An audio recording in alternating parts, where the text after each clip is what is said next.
পরমাণু ইস্যুতে আগামী সপ্তাহে ইরানের সাথে দ্বিতীয় দফা আলোচনায় বসার কথা রয়েছে ওয়াশিংটনের। তবে এরই মধ্যেই ইসরায়েলের হুঁশিয়ারি, প্রয়োজনে একাই তেহরানে হামলা চালাবে তারা।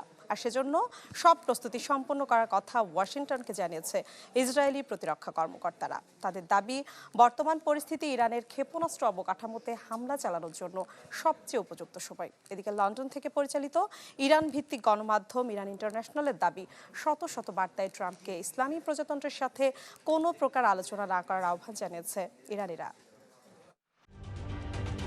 ঢালাইয়ে দৃঢ়তা, নির্মাণে নিশ্চয়তা, প্রিমিয়ার সিমেন্ট, ঢালাইয়ের রাজা।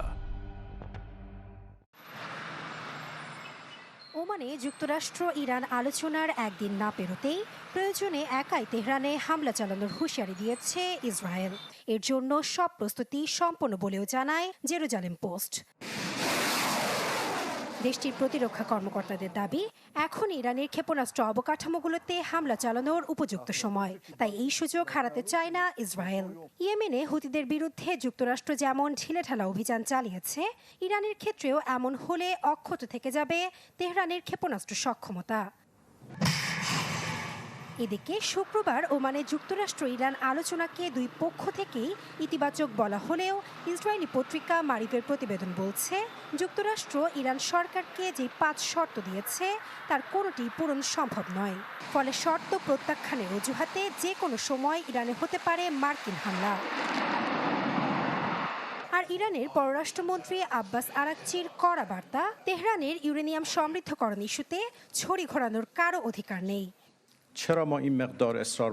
শূন্য সমৃদ্ধকরণ বিষয়টি আমরা কখনোই মানব না। ইউরেনিয়াম সমৃদ্ধকরণ ইস্যুটি শুধুমাত্র প্রযুক্তিগত বা অর্থনৈতিক উদ্দেশ্যেই নয়, বরং আমাদের স্বাধীনতা ও আত্মমর্যাদার সাথে জড়িত। ইরানি জাতির কি থাকবে আর কি থাকবে না তা নির্ধারণ করার অধিকার অন্য কারো নেই।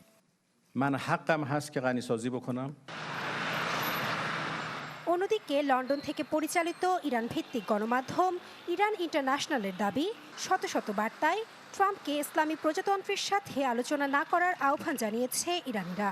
যে কোনো আলোচনাকে বিশ্বাসঘাতকতার শামিল বলছেন সরকার বিরোধী বিক্ষোভকারীরা। নাসরিন আক্তার, চ্যানেল 24।